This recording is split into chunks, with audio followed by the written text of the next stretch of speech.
What's good, YouTube? What's up, guys? Ace, your favorite commentator. It's been a while since I said that. Not the same person anymore. Maybe. Anyways, today we have some MTG spoilers for Kaldheim, and also a little quick note. I am currently not at my usual place, and so I'm not sure if this will be hitting in time, but essentially some of my H videos are probably going to be on a hiatus just because the computer I'm working with is like very bad. We got a 960 and I believe we're in like the 3Ks. Yeah, this computer's like way old, too old for editing. So like two things probably gonna happen. Either I make videos that are sort of just like raw, unedited, untamed, just like in their natural state. I'm talking about like those 30 minutes to like hour long EDH videos, or just do none at all. It kind of depends, but it's probably one or the other. I'm guessing I might just like do the raw unedited stuff because I can always edit later, right? I think that's a thing I can do. And then also, wait, I think that's it actually. I think that's actually it. Anyways, so today we're going to talk about the Kaldheim spoils, and of course, as per usual, we're going to be looking at the cool cards, that is the rares and ultra rares, as well as perhaps maybe some other stuff that isn't, but also is like worth talking about. So maybe we'll see that, maybe we won't. All right, so first up we have is Reflections of Littjara. I don't even know how to say it. Reflection of Littjara. For a blue enchantment that you choose creature type. When you cast a spell of the chosen type, you copy that spell. This right now just reminds me of like Merfolk Tribal or something like that, where you get some nasty ETBs off. And I can live with that. And the fact that this is blue, being an enchantment that works with tribals, I can live with that. I feel like blue getting that sort of stuff definitely makes it a little slower in the arms race of like good cards, which I totally feel like blue should get. But of course, this goes in your tribal decks. This goes in your copy tribal decks. So your Sakashima decks. I'm totally down with this card. This screams like mid power play for blue, and I can do more of that. I can definitely do more of that. Yeah, I don't think it's getting any better than that. All right, so next we have our first interesting card. I don't think I need to tap on this because it's all English. I don't need to do it anymore. We have Glimpse of the Cosmos, one of blue sorcery that is basically the top 3 cards. Anticipate, choose one, put the rest in the bottom of your library in random order. And as long as you control a giant, you may cast and Glimpse of the Cosmos from your graveyard by paying blue rather than its mana cost and exile it afterwards. This card is dope. I think they should make a lot more cards like this, but are specifically for other tribes. Like this just basically makes giant tribal just like a little better without also the ability or opportunity to make this card broken.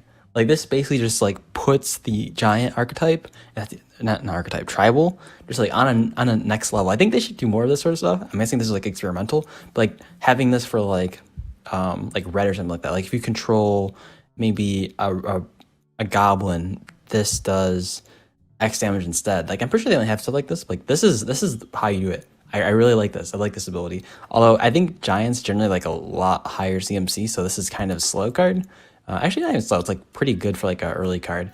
Yeah, this is definitely needed. Probably, probably needed. This is a dope card. It was the Cosmos. Mark my words. That's gonna be a dope tribal card. Next up, we have Behold the Multiverse. 3 in a blue, instant scry 2, then draw 2 with Foretell, 1 in a blue. I don't think this is the first time I'm going over Foretell, so I think we're gonna speed over it. Basically, Foretell is during your turn, you may pay 2, and then you exile this card face down, and you cast it on a later turn for 1 in a blue. I don't know if you can cast it on like your end step for 1 in a blue, or it has to be on a different turn. I'm actually curious. I didn't look into that, but maybe they already talked about this. I don't know. I think this card is dope. Like usually in early turns, you're not doing too much.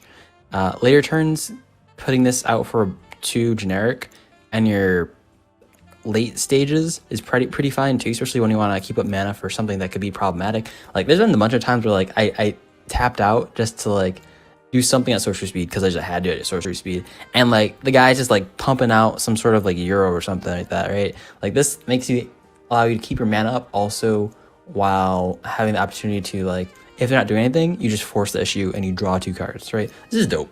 This is a dope card. Even like Glimmer of Genius back in Kaladesh, without the energy, it was still really good. Like this is good. This is disgusting. This is also uncommon, right? Yeah. Or common. This is common. So this is a dope card. Next up, we have Vorinclex, Monstrous Raider, 4 green legendary creature Phyrexian Praetor with trample and haste. This thing is, I think, just for the most part, a big beater. I don't think it's gonna be too strong at all. I don't even think you play it in like standard or commandment, just like kitchen top, basically. It basically just makes it so that it's gonna be harder having like planeswalkers, and, like working with counter sort of decks. But other than that, this is just like a big fat feisty boy. Yeah, I don't think it's too strong, but it's cool to have, cool to see, I guess. I think this will be definitely more interesting in kitchen sink sort of meta because it does what it seems like be so little for being like a big creature in green that's supposed to be like mythic, right? It's cool though, but I don't think it's doing too much. Next up, we have Alrund's Epiphany, 5 and blue sorcery. That sounds like a creature. Like spits out 2 1/1s with flying and also take an extra turn. It's also gonna be foretelled. I don't think this is particularly great. I think there are cards that already do this sort of thing that are better, but maybe if you want more extra turns, it's just an extra turn effect. I think it's really cool that the fact that we already have so many like mages epiphanizing. Is that even a word? I'm sorry, I'm not an English major.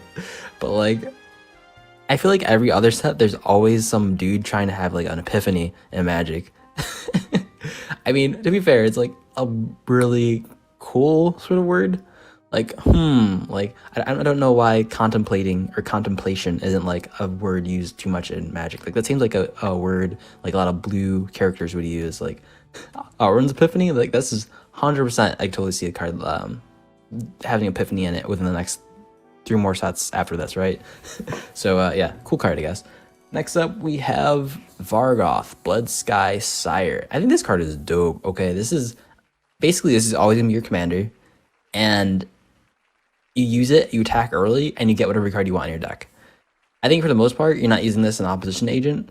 I think for the most part, you're using this on yourself, and you're just tutoring out whatever you need. Like, this card is strong, and I think the best part about it is the fact that even if you have to attack, the fact that it has Death Touch means you're trading against someone, and you're probably trading up too, because this is definitely more geared defensively. That's a 2/3. It's probably going to hit a bunch of like chump blockers, and I think you're fine with that either way. Honestly, you're not getting in for damage, you're getting in for that tutor. I think that's dope. Like, this card is 100% being a commander, and he looks sick too. Doesn't he look like some sort of like Saruman dude from like Lord of the Rings? I 100% think so. I could totally see him being like a demon wizard or something like that. But Rogue is still cool. That helmet, he's one of the ring wraiths. I think he looks like a ring wraith actually. He looks dope as heck. I think he's dope. Next up, we have Binding of the Old Gods, 2 black and a green. First saga, lore counter. Destroy target island permanent. Then search your library for a forest card from the battlefield tapped. And creature you control get Death Touch. This is kind of cool. I don't think it's too strong. It's basically just like, what is the other thing? Assassin's Trophy, except it's on a saga. It could have been better, but that's what you get for uncommon. The fact that your creatures get Death Touch, I don't think does too much, but it's cool. It's like a cheaper Assassin's Trophy that you have to wait a few turns to activate. Mom, we have an Assassin's Trophy at home. This is basically that. Basically. Next up, we have Alrund, God of Cosmos, 3 blue, legendary creature god. Alrund gets +1/+1 for each card in your hand, and each card you've owned in exile that's been foretold. At the beginning of your end step, choose a card type, then reveal 2 cards. If those cards are the chosen type, put them in your hand or library in random order. Bottom library in random order. Also, Alrund has a flip side, which is a Whispering Raven, which I'm not sure if it's actually him or if it's just like one of his messengers. I think it's pretty dope. And also, in the background, is that like the top of the tree? Or is it just like, I don't know what that's supposed to be. I feel like it's supposed to be the top of the tree. It seems like that's where this guy is supposed to be, like, God of the Cosmos, top of the tree is probably the top of the cosmos. I don't know. Anyways, this Raven deals combat damage to a player. You turn it to your hand, and then you scry 2. It's a 2/2/3, 2-mana 2/3. So in standard, this is probably gonna be a blocker.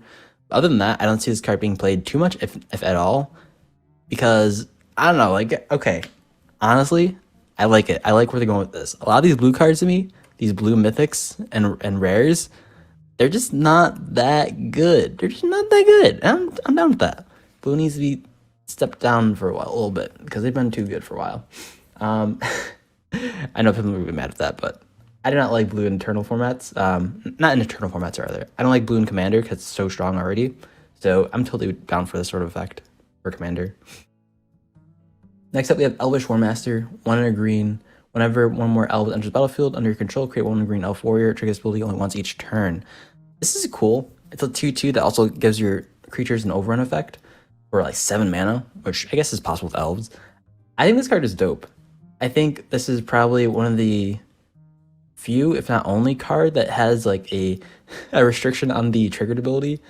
Have we seen that before? I don't know, but that's pretty neat. It reminds me of the Monastery Mentor. Is it Monastery Mentor? Yeah, Monastery Mentor. It's Monastery Mentor. The white one. It kind of reminds me of that, except this one seems to be in an elf deck probably a little better because it spits out elves and it just relies on you playing more elves. So it's like more tribally better. This card is dope. And it can be like a win con. The fact that I guess they added the restriction on the amount of times it can trigger just so it doesn't go infinite with itself. Under your control, create 1. Yeah, I guess it's just it doesn't like go infinite with itself. Otherwise, it's like, what do you do with that? Only activate this when an elf enters the battlefield, so that way you can use it as a mana sink. I don't know how that would work without having that last bit of text there, the restriction. That's kind of dope though. I like this card. It's pretty dope. Next up, we have Old Growth Troll, 3 green for this busted broken dude. I seen this dude at first sight, and I was like, dang, this card is gonna be super fun to play in like some green stompy deck. Like this card is so good. This is the card you play against like control, and they literally cry. All right, so anyways, Old Growth Troll is 3 green for this troll warrior. If it dies and it wasn't a creature, or if it dies and it was a creature, return to the battlefield as an aura enchantment attached to a forest you control. Enchant Forest has tap for 2 green, so it ramps, and for 1 and sacrifice this land, create a 4/4 green troll warrior with trample.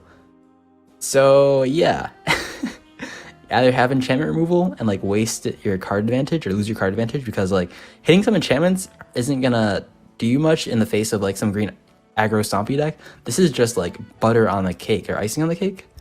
Do you put butter on a cake? I don't know. This is like, imagine a control deck wasting their mana to play to destroy your enchantments, and like you have no plan on using it soon, but they know like eventually you're gonna pop that to make another 4/4 after they board wipe.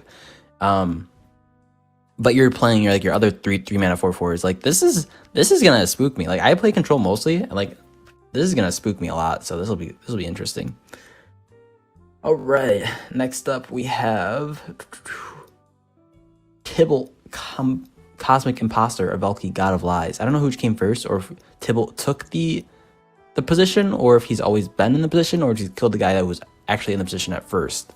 So the front side, Tibalt, God of Lies, when he enters the battlefield, reveal cards from each opponent reveals cards from the hand. Exile those cards until Valki leaves the battlefield, and pay X mana to turn Valki into that card. It doesn't gain the ability to turn back different cards, so this is going to become a copy of forever for a 2/1. So I guess it's like a 2 mana sort of duress. I guess not duress. Divest? Is that the creature one? Where you get rid of a creature? It's like duress, but in like sort of creatures. This is not that bad, right? You're coming from your command zone. Like as a commander, coming from your command zone, it means you're probably going to get some sort of card advantage virtually, right? Because everything's going to be exiled under this thing. But then it's going to cost you 9 mana to play your Tibalt, which seems for the most part to be like an okay planeswalker. The front side is eh. I mean, it's probably costed effectively, but like this is dope. I like this dude. Tibalt is so sick. He looks a lot less, I want to say like comedic and actually like spookily like crazy, right? Like it's not like funny to laugh at Tibalt. Like when you see Tibalt, you know stuff is about to happen that you don't want happening. So he looks sick in this picture though. Also the Valki, God of Lies dude, looks sick too. Just like his robe. Also notice is that the oh no, this is just full him. I think some of the copies of this, the non-standard copies, actually have him and like a dude tied up in the background. I'm wondering if like the dude tied up in the background is just like a god he overpowered as a planeswalker. I was like, that's interesting. I wonder if that's how he like took that position, because we know like these gods are like very vulnerable to death. So the other flip side of this card, which is Cosmic Impostor, which is 7 mana. Dang, that's a lot for like what seems to be like an okay planeswalker. Yeah, exile top card of your library for excuse me. So let me talk about the first ability. As Tibalt enters the battlefield, you get an emblem with you may play cards exiled with Tibalt, and you may spend mana as any color to cast those spells. So it's an emblem. So it's just an ETB. You just cast them whenever. That's dope. That's dope. I'm wondering, like, is there any universe where like you get Tibalt out and Valki? Right? How would that work? Is it a replacement effect, and so like they never get it back? Like, say you play like a Valki, then you play the Tibalt, and the Tibalt says you can exile. Oh no, it's only the Tibalt, a cosmic impostor, not Valki. You gotta lie. It's okay. All right. Anyways, next. So it's +2 exiles the top card of each player's library. So +2 goes up to 7, and he's drawing 4 cards. Not too bad for Rakdos. Exile target artifact or creature. Okay, -3 is a murder, basically. I got the other word for it, not a murder, but like, you know, kind of like the, I don't know what was called. Never mind. Forget what I'm saying. I have brain worms. It's -8. Exile all cards from all graveyards. Add green, red. This is kind of dope. I think this will be pretty strong. And I like the fact that this is also like, while it is a black ability, exiling all cards from all graveyards, it's also a red ability by adding red. This card is dope. Tibble is dope. Next up, we have Nico Aris. I think this card's fine. I like the aesthetic. Like, blue-white creates enchantments, also draws cards, deals damage as well. But the fact that they're both -1/-1 to do those, like, things kind of sucks, because it's like, I want to play this more in, like, a control deck, but this guy is totally, or person, is totally more, I don't know, it's very much not that sort of thing. It's more of a utility planeswalker than anything else. There's no ult. It sort of just draws cards, sort of handles the components board. Also helps you get your ETBs better, or ETBs back. I don't know if it's good, but when it enters the battlefield, create X shard tokens, where shards are enchantments that pay 2 to sack to scry 1 and then draw a card. So it's kind of like a clue, but a little better.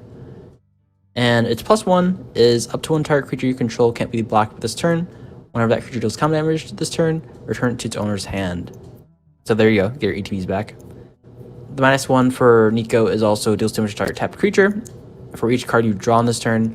So you can draw a few cards to deal more damage, which is, I guess, fine. It's scalable in that sense, which I don't know how scalable it needs to be for, I guess, standard, because other than that, it's like, what else does it have going for it? If you get this early, you can create a draw token for later, but I think you need definitely 2 mana ETB cards for this to work. I don't think this card by itself is that good, because you're losing board state by upticking Nico. I don't know how good that is. I think it should have been a blink, but I don't know. This card is very skeptical to me. Very sus of this card. To create a shard token, very sus. I'm not sure we want to be doing that. It's not even like a Blue Sun Zenith either, right? It's a lot worse, because you have to pay 2 later, but you have the opportunity to, like, eventually using those and not, like, immediately doing it now. I don't know. I don't know about this one, boys. This one's sus. Anyways, we got some lands. We have Sigrid, God Favored. Maybe we talk about that, maybe we don't. Let's see, Blood of the Snow. 4 and black snow sorcerer. Choose all. Choose 1. Destroy all creatures. Destroy all planeswalkers. All right. In Commander, you're drawing all creatures, right? The fact that this is modal is kind of cool. Then return a creature or planeswalker card with current cost X or less from your graveyard, where X is the amount of snow mana to cast this. Ooh. From your graveyard, though. Okay. I was gonna say, where's the word? Where's the word? If it was any graveyard, that'd be dope. The fact that you can get a creature or planeswalker, this is nice. This kind of makes it asymmetrical. This is dope. I think this card is sick. Yeah, you play this. You probably want to play this in your deck, right? In your commander deck if you're playing snow. Like, you just get your creature back. You're probably playing a more control-heavy deck anyways if you're playing this. Like, maybe you get your commander to graveyard. This is all one thing too, right? So there's no space for interaction where they can, like, exile your commander from your graveyard or something like that. So you can totally blow up your own commander and get him back. Like, this is a dope card. For 6 mana, it's a little costly for, like, high power, but, like, mid power, this is fine. This is perfectly fine. I'd play this card if I had a black deck. Please make something like this for white. Please, please. All right. Next up, we've got Rise of the Dreadmarn. 2 and a black, instant, create XX 2/2 black zombie berserker creature tokens, where X is non-token creatures that die this turn. It's got foretell. So this is definitely like board wipe protection. Not much to say about this. The card's dope. Invasion of the Giants is kind of neat. I like the idea of this card. Scry 2 for Saga counter, then draw a card. You may reveal a giant from your hand. If you do, deals damage to target opponent or planeswalker, and then your giants cost 2 less. This is for that like giant snow tribal, right? This is kind of dope. So you have Invasion of the Giants, and then you have the Glimpse of the Cosmos. I think you could definitely see a giant standard, like giant tribal. Like, is it giants? 100% we're seeing is it giants. At least someone's trying it. Someone's trying it. Next up, we have Clammy Bear. If a source you control would deal damage to a permanent or a player, it would deal them that damage instead. The card is dope. I think this is the cheapest.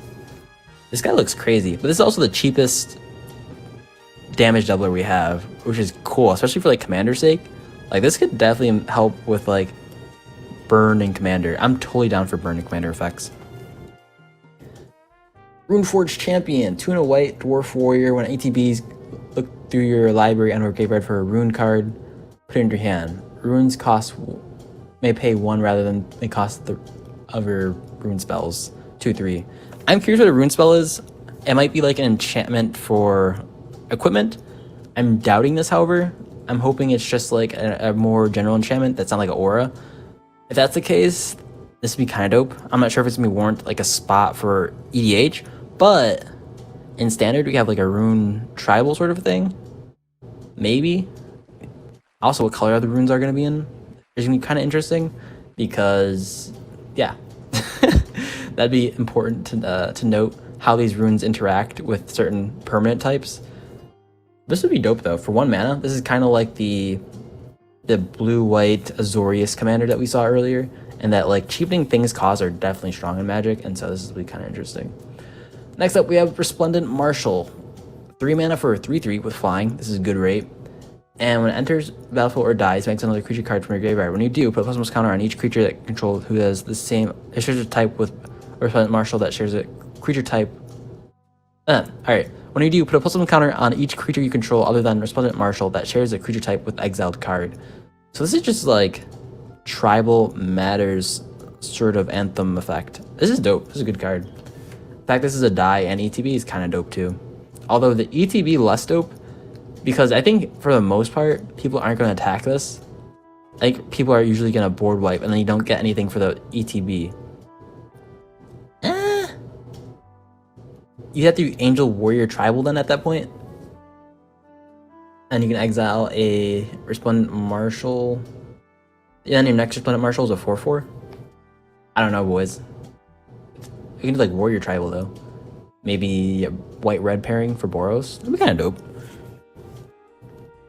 Next up, we have Dragonkin Berserker. A red and a colorless first strike. Boast abilities activate cost one less for each dragon you control. This card is dope. Boast 4 and a red, create a 5/5 dragon for 2/2. This card is sick. I think this card is gonna be kind of decent in Commander, because if you're getting in early and you're creating enough dragons, like this could be a win con. There's it being for 2 mana. Like, you have nothing to do and you're in red. Although there's a lot more like impulsive drawing that you could be doing nowadays. Like, this card is dope. I'd be kind of scared of like what you're attacking to, but like you just keep removal up for 1 dude, and if you're attacking the control player, you just keep on making those dragons. 1 a turn for a 5/5. That's a win. That's a dub. This card is dope. Dragonkin Berserker. I think that's it. No, we have Battle Mammoth. Gosh, I can't speak today. Trample. Whenever permanent control becomes target with spell ability and opponent controls, you may draw a card. It's also foretell, so you can pay it for 4 mana. After, wait, what? Wait, foretell this on turn 2, and then wait do your turn 3 play, and then turn 4 you play a 6/5 for trample. Yuck. To be fair though, like that means you're not doing anything turn 2. Turn 2, maybe turn 1, probably either, if you're playing like Llanowar or something. I don't know what's gonna be in standard at the time. Is the Goose gonna be in standard? It might be. If that's the case, this is still pretty decent though, right? 6/5 with trample. And if they target it, which they will, people will target this, you just draw a card, it replaces itself. Not too bad. Honestly, not that bad. This is probably a standard card. I don't think you play this in EDH. I think it's too costly for its effect. We already have like Shaper Sanctuary, which I think is generally better for its cost. But who knows? I could be wrong. I don't think this will be played too much though. Next up, we have Righteous Valkyrie. 3 mana for a 2/4 Angel Cleric with flying. Whenever Angel or Cleric enters the battlefield under your control, whenever another Angel Cleric enters the battlefield under your control, gain life equals toughness. As long as you have 7 more life, more than your starting life total, creatures you control get +2/+2. I think this card is fine. You just need to cast. Let's see. I don't know how many big butts you need in your deck for this, but giving your creatures +2/+2 is pretty strong. I can't help but to think, but like having your starting life total is greater than the last clause. Gosh, I cannot talk. I feel like it's always win more, but I could be wrong. Like against control, it's not win more. But if you're playing it, if you're using that as like a barometer of how the game is going, I think only it's good against control. Like if you're above 7 life, it's probably not worth it. But if you're playing against aggro, that's not really a good barometer. It's probably a win more because they don't have any things to attack you, and so you're just swinging into them? Question mark? I don't know. I'm super sus about these cards. Like we have that one cleric dude, but I don't think he's seen too much play outside of like some Heliod decks. So I'm super sus about this. 2/4 though. If you get another one coming in, you're getting 4 life on 3 mana. Isn't that bad? But also, like, if you're having 2 of those, that means that the Anthem's gonna be thick, though. The +4/+4 in your creatures? Ooh. That's gonna be a good one. That's gonna be a good game there. Alright. I think we're gonna clap it there, though. End it there. We have a few more. Next up, we have Toski, Bear of Secrets. 3 and a green legendary creature squirrel. This spell can't be countered, indestructible. When Toski, Bear of Secrets attacks each combat, whenever a creature you control does combat to your player, draw a card. So you have to attack. Oh no. This card is dope though. I like the way he looks, the squirrel. It's kind of cute. Like a flying squirrel? Is that its tail or is that the tree? I think that's the tree? Or is that wings or something? I like this whole like mane thing though. This mane it's got, that's dope. Can't be countered and it's indestructible. So you literally just play this once a game. You don't have to play it ever again. And like you just attack the dude with no creatures. This card is dope. I would play this as a commander if I didn't have Mangar. If this was like white or something. This card is dope. I don't think it'll be too good though. Like maybe in creature decks that really want that draw, it's fine. Like as your commander or like in a 99 that can be searched for, it's probably fine. Which you're playing green, so it probably can be. The fact that you can play this once, I like the fact that you can just play it once and don't have to worry about it ever again. That amuses me so much. Like I hate casting my commander already as is. But, like being able to cast this once and not worry about board wipes. But like the fact that you're not in a color with a bunch of board wipes kind of sucks, but hey, a guy can dream, right? A dude can dream. So next up we have, let's see. Oh, we have some league cards. So Blessing of Frost, distribute X+1 counters to the number of creatures you control. If Snowman was meant to cast this spell, then draw a card for each creature you control with power 4 or greater. It's kind of dope for 4 mana. That's kind of sick. There'll probably get a decent amount of value out of that in EDH, definitely. Like you build a big board state with green either way. I think EDH mid to high, like this is probably pretty good. Actually, any green deck, I think, really. This is probably a dope card, Blessing of Frost. Battle of Britigard. Card seems kind of weak to me. But maybe I'm wrong. I don't know what kind of deck wants it. Maybe, yeah, I don't know. For 3 mana too? Choose any number of artifact tokens and or creature tokens you control with different names and copy them. Yeah, I'm not seeing this one being that good. Maybe you have like an Anthem that can pump these, then you're playing like white-green aggro or something? I don't know. But it only copies tokens. I don't know. I don't think it's good. I don't think it's that good. Next up, we have Arni Brokenbrow. Haste with Boast. You may change Arni Brokenbrow's base power to 1 plus their base power number among other creatures you control.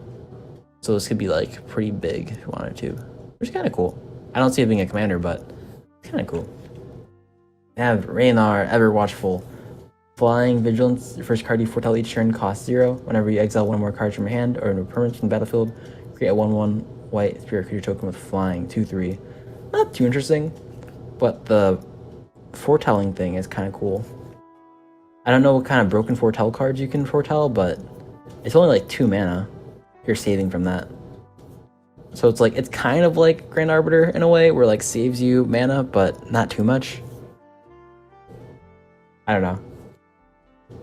Creating 1/1s, would that help at all? When you exile one or more cards from your hand or permanents from the battlefield? I don't know what's working with this. I'm pretty sure someone found a combo with this, because it doesn't even need foretell. You can just exile stuff from your hand or permanents from the battlefield.